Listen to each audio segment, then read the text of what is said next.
Bueno amigos, buenos días. Hablar de los roncos en la gaita, de los roncones, ronquetas, los drones, tenores, bajo, es un mundo apasionante, ¿no? Dice el dicho gaiteril antiguo: el gaitero pasa media vida afinando la gaita y la otra media tocando desafinado. Bueno, la gaita no es un instrumento preciso. Hoy ha cambiado drásticamente el tiempo en esta ciudad. Hemos bajado de temperatura del orden de 15 grados. Y estoy intentando ajustar, armonizar los drones con el chanter. Voy a hacer una prueba solamente de sonido para ver qué tal después y deciros y animaros a que no os aburráis, porque no pasa nada. Se agudiza el oído y se intenta, vamos a decir, afinar un poquito la gaita.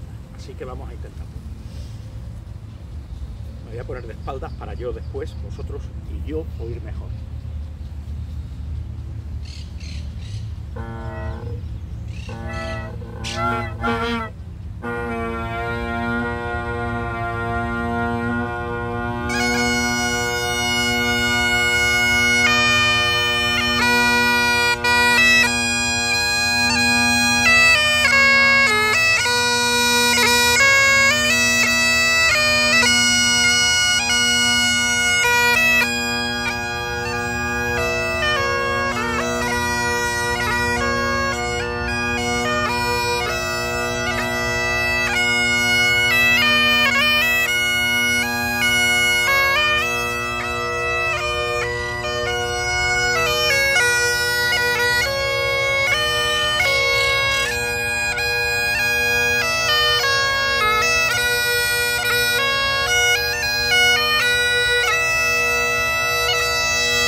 Bueno, os decía, ahí está, quiero enseñaros a mi amigo Alberto. Alberto, ven, toma, Alberto. Ah, este no es Alberto, este tiene la crestita negra. Vale, es que tengo unos amiguetes aquí, patos híbridos.